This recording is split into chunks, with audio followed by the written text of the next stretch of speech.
Саламатсыздарбы, Эркин Тоо мамлекеттик расмий гезитинин YouTube каналын көрүүчүлөрү. Биз бүгүн улуттук госпиталда турабыз. Кыргыз Республикасынын баатыры, академик, дүйнөдөгү эң алдыңкы нейрохирургдун бири Мамутов Металип Мамутовичтин бүгүнкү иш күнү кандай өтөт, бирге күбө болмокчубуз.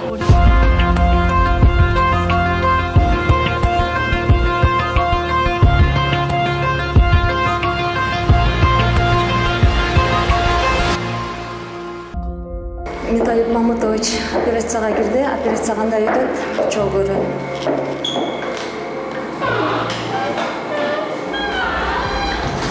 Агай, операцияга кирер алдында ырым-жырым колдоносузбу? Ырым болот. Биринчиден мен операциядан чыкканда Кудайымдан тилекти коюп, тилекти жасап анан чыгамын. Бисмиллахиррахманиррахим деп туруп баштаймын операцияны негизинен. Булдай операцияны алдындагы ырым-жырымдарды мен аябай катуу кармайм. Мен ошол сыйкырлыкка жолдосом баягыдай эмне деп коет, суеверие мага абдан күчтүү таасир этет. Ошонун баарын мен сактаймын, ошону жасайм. Адамдын мээсин сүрөттөп берсеңиз? Адамдын мээси кадимки эле жаңгак сыяктуу.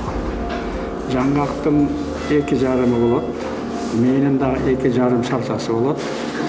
Андан кийин кара куш мээ болот. Жаңгакта кара куш мээ көрүнбөйт, бирок ошол чоң адамдын мээси окшош жаңгак. Эгерде ошо жаңгактын тышкы көрүнүшү кандай болсо, ошого окшош эле болот мээнин көрүнүшү дагы. Конечно, ал жаңгак кичинекей, мээ чоң түрдө болуп көрүнөт. İçki dünyada, içki tüzülüşü abdan tatağal. Tatağal, anı sürettüş kıyın. Anı kaçandan beri okmuştular izildep kelgen. Tüvüne dağılı jetilek. Al şunday kayna boyunca gözünün kaynasında kalırsa. Sıkırlığı, ondan keyin düşünük söz, öte kıyın. Түшүнгөнгө, изилдегенге ошон үчүн дагы эле көпчүлүк жагдайлары менин изилденип бүт элек бардыгы алдында. Анан мээ болгон болсо, мына оорусу, мээ жалпы сүрөтү менин жерде оорусу бар. Ушул оору бул опукал деп аталат. Ошол опукалды бүгүн буюрса жасайбыз деп атабыз. Кудай кааласа жакшы болот деген үмүттөбүз. Мындай ооруганын шаар болгон. İçige çoğun ösüp, dışığa da ösüp atar, körüne atar. Şu için biz azı kesken belirleyiz. Ortalık geçiyoruz.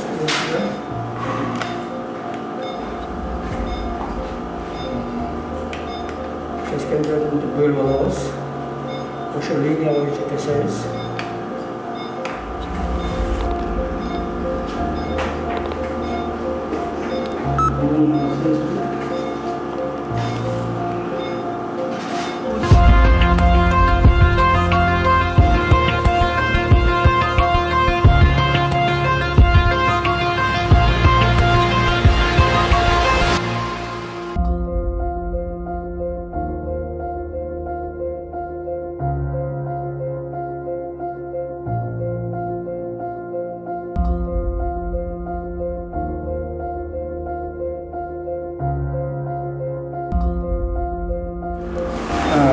Şişik көрүнүп турат көзгө дагы.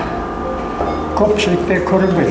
Бул эми 100дөн 1, 200дөн ушундай көрүнөт көзгө. Тышкара өсүп калат да.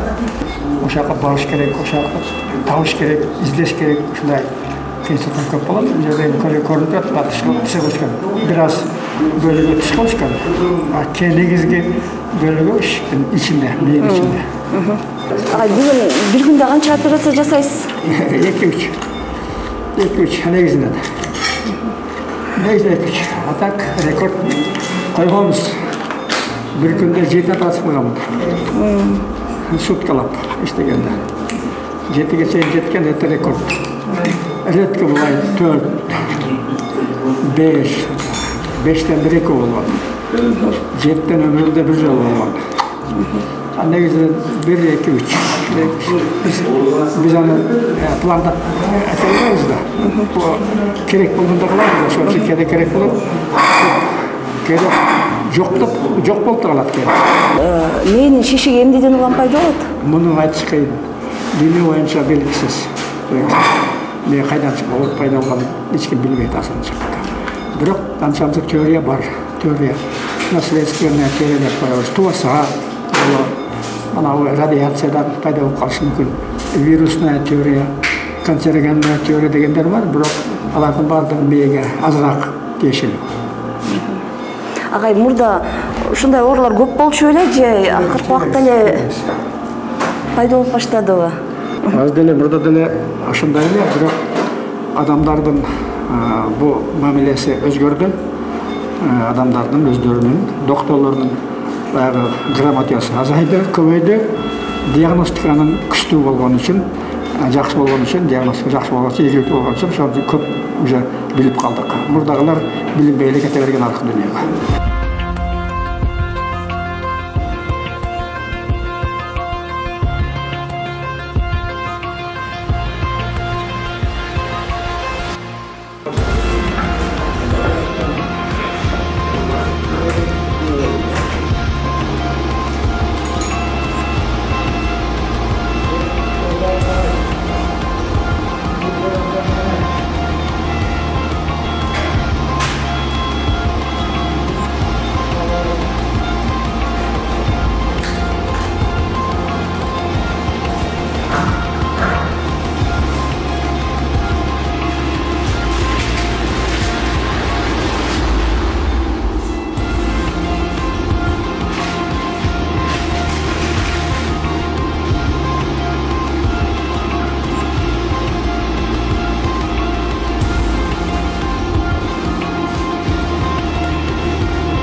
Операция кандай өттү? Операция кыйын шартта, бирок ийгиликтүү болду. Өзүңөр көрдүңөр да. Кандай. Башка болбойт, башка жол жок. Ушундай эле жолдон алыш керек, ушундай алыш керек. Ансыз болбойт. Бир жакшы өттү. Көрдүңөр, мен спокойно биздин команданы угуп берди, чыдап берди. Мен жакшынакай өзү бизге баш ийип берди. Ошон үчүн мен айткым келет. Операция ийгиликтүү өттү. Жакшы болот кылабыз. Ошо дарт томографияда көрсөтүлгөндөй болобу же кээде мээни ачканда күтүлбөгөн жагдайлар чыгып калабы? Күтүлбөгөн жагдай көп болот. Мына мисалы үчүн бүгүн эми көрдүңөр да, шек көзгө көрүнүп турду. Башынан баштап эле. Көп убактарда мына жерде көрүнөт, сүрөттө көрүнөт. Ачканыңыздан кийин ал жерде эчтеке жок болуп чыгат. Көзгө, колго билинбейт. Бирок аппарат билип коет, аны көргөзүп коет. Биз ачкандан кийин кээ бир убактарда ошол жерде биз ошол жерге ачтык, ошол жерге бардык, билинбейт. Бирок ошол жерде опкол бар. Бирок көзгө, колго жумшактыгы боюнча, түсү боюнча мээден айырмаланбайт. Ушундай жагдайлар көп болот. Ошол эң кыйын да. Себеп дегенде бир көрүнүп турса, анан биз ошону алып атабызбы, же башка жакты алып атабызбы, же ал бүттүкпү, же бүтпөдүкпү, билинбей кала берет. Ушундай жагдай бизде болот. Ошол бизге татаалдык түзөт да. Кыйынчылыкты ошо түзөт. Анан кийин анан дагы салат, бир айдан кийинби, бир жылдан кийинби дагы томография кылат башына. Анан көрүнүп калып калат. Калып калган болобу? Көзгө көрүнгөн жок, көзгө билинген жок, колго урунган жок. Анан ушинтип кээде ушундай жагдай кыйналган болот. Же болбосо бир кан тамыр жарылып кетет. Анан токтотуш кыйын болот, канап тура болот, агып атып турат. Андайлар болот кээде.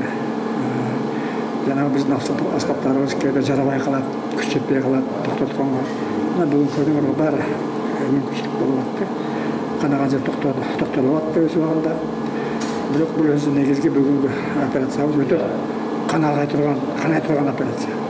Ошондағы беттеп асқанатқан ахуалда, асқанатқан шартта бүтірдік. Жақсы болды.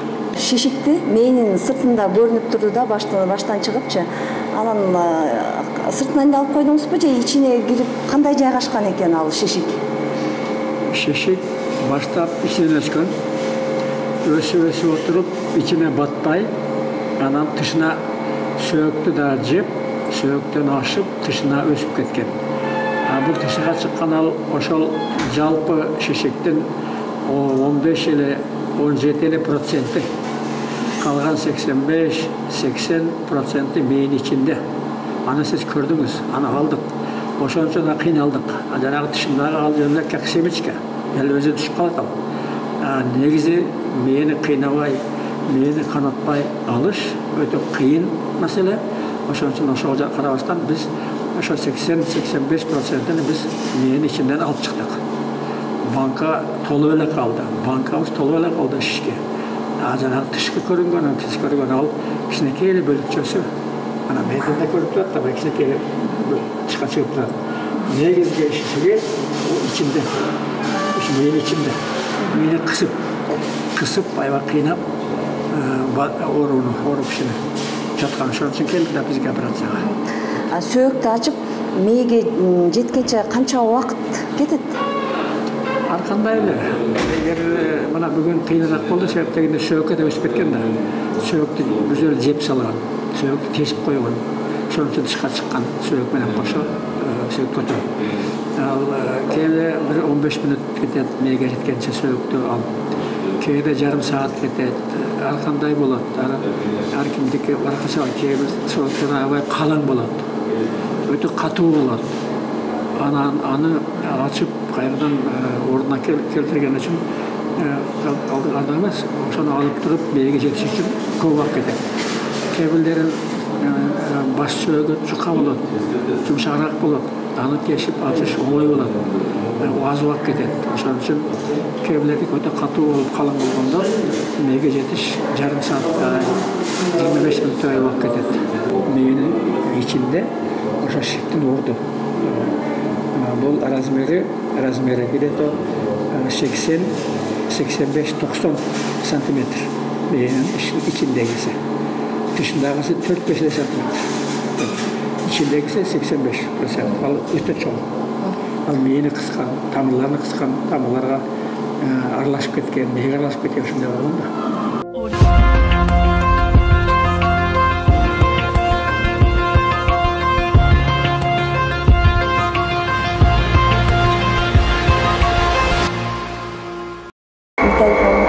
Экинчи операцияга кирди.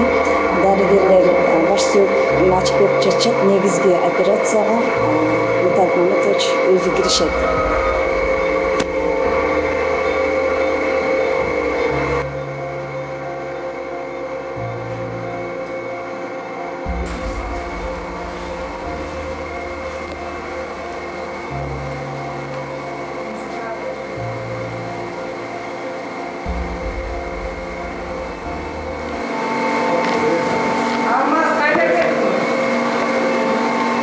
Экинчи операцияга кеткеле жатасыз. Канчалык деңгээлде оор операция? Бул канчалык бизге өзүнүн макулдугуна берет, канчалык бизде мүмкүнчүлүк жиберет. Ошого жараша болот. Канчалык бизди кабыл кылат. Ошого жараша ар кандай кишилердики ар башка болот. Бирдей болот. Ошон үчүн аны айтыш кыйын, бирок Патала операция, шишеге чоң. Siz gördüğünüz manavası limonda atam benim içinde. Ama aytış öyküden tekele aytış kıyım, kansalık kıyım olası. Biz de bizim Patalı çalıştık.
келсеге жақсы болады деп.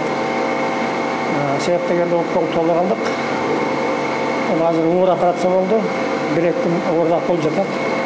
Адам өзіне келеді деген үмітім бар.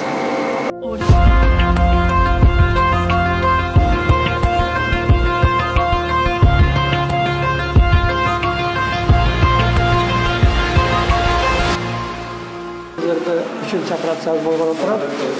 Бұл операциядағы татағалы болады. Себеп дегенде мына кішкентай ішік бар. Сол ішікке біз барып, осыны алған әрекеттенеміз. Бірақ бұның орны кішкентай болғанымен тегелерде емес. Өте алыс. Біз бұға жетіш үшін қанша жолды басып өтеміз. Мені қысып, мені аяққа жылдырып, мені түртіп, анан теге екі опы қолымыз болса, асқан бәле көрініп қалған. Бірөөсі болса тышыға шығып кеткен. Бұл менің ең шұңқыр, ең нәзік, ең терең жерінде. Соның үшін бұл операция таталы болды. Мұны қарап тұрған кіші емес, же аппаратпенен көре тұрған емес, фотоаппаратпенен. Мұны даже операция қылған кіші де көріш қиын. Бізге де көріш қиын. Аран көріп тұрып, еткеп, анан алышымыз керек. Бұл операция өте таталы. Көріңіз, сөйтіп, кейінченеген операция. Ушыға жетісіміз керек. Таң ерте операцияға кірген Виталий Мамытович түш ой, 3 оор операцияны игілікті аяқтады. Андан соң іш бөлмесінде маегибизди уланттық.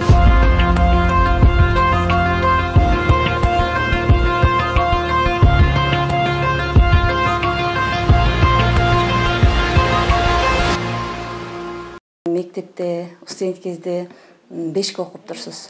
4 деген баа албап тұрсыз дегеле. Ушул жашоодо дагы 5 деген баа алыш үчүн кандай аракеттер жасадыңыз? Мектепте окуп жүрүп, өтө жакшы окуганым үчүн 3 жолу сыйлык алганмын. 4-класста жакшы окуганым үчүн 3 кирсамын менен сыйлашкан. Себеп дегенде кирсамын ал битте өлтүрө турган каражат экен. Ошон үчүн мага биттеп кеткеним үчүн окуп жүрүп башым кийимим биттеген үчүн 3 кирсамын менен сыйлашкан. 7-класста болсо 3 метр грубый ткань мешковина деп аталат. Азыр мешок кылып коюп атпайбы, сахарга, унга, ошондой материалдан мага 3 метр кездеме сыйлыкка берген. Себеп дегенде мен мектепке барганда ыштаным жыртык түрдө, жыртык көрүнүштө барып жүргөн үчүн ошо ыштан кийип алсын деп, тигип алсын деп ошо 3 метр берген. 9-класста болсо 3 китеп сыйлык алганмын. Китеп ал Толстойдун китеби «Воскресенье» деген, ал Токумбаевдин китеби, Түгөбасовдун китеби. Ушундай 3 китеп менен мен сыйланганмын, жакшы үчүн. Окуганым үчүн андан кийин медучилищеде окудум, 2 жака чыкканга кыйын болду, 10-класс бүткөндөн кийин дагы. Үйдүн жанында жакын бизге жерде медучилище болгон, ошого мындан бүтүп, ал жерде окуп, анда жалаң бешик окудум. Анан бүгүн экзамен берсем, мисалы үчүн акыркы экзаменде ошол эле күнү мага колума диплом беришип, тез аранын ичинде сен жетип окууга өтүшүң керек, себеби документ алуу мезгил кезек уже бүтүп атат. Ошон үчүн тез барып өткөрүп ал документиңди деп, ошол экзамен эле күнү мага диплом жазып беришкен. Ошентип бет окудум, окуп жүрүп, мен университетте окуганда дагы 6 жыл бир дагы 4 алган эмесмин. Окуп жүрүп, өтө жакшы окуганым үчүн плюс мен мамлекеттик стипендия алып окуганмын. Стипендия ошол убакта 22-24 рубль болчу. Биринчи врачебный ставкабыздын айлыгы 60 рубль болчу.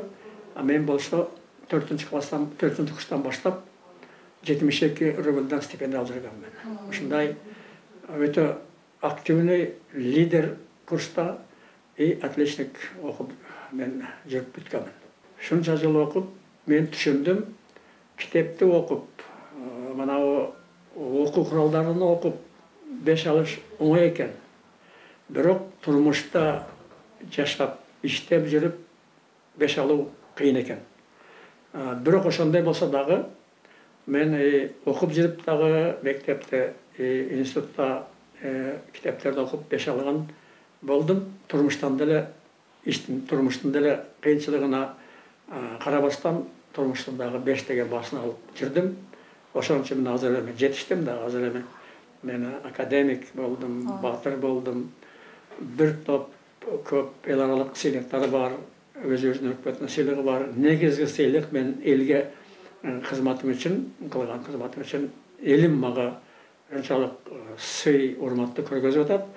Ошол сый мага өтө терең, өтө баалуу деп эсептеймин. Хирургиялык операция жасоо үчүн дененин физикалык бекемдиги, колдордун чеберчилиги, көздүн курчтугу талап кылынат эмеспи? Анан Мамбет Мамакеев агай 90дон ашты, Эрнис Акрамов сиз 80ден аштыңыздар. Анан ушул дагы эле операция үстүндө келе жатасыздар. Ушул Улукман 3 дарыгердин күч кубатынын сыры эмнеде болду экен? Ал кесипти өтө сүйүш керек. Ошол кесиптин илимин билиш керек. Эгер ошол илимин билбесең, сен миң аракет кылсаң дагы болбойт да. Ошон үчүн билип, андан кийин өзүңдүн жөндөмүң. Сиз айткандай, жанагы орусча айткандай, у хирурга должно быть орлиный глаз, змеиное чувство и тигриное сердце, такой смелость керек да. Көздүн курчтугу, өмүр бою иштей бериш керек, өмүр бою окуш керек. Ошон үчүн өзүңдүн негизги ишиңдин усталыгы.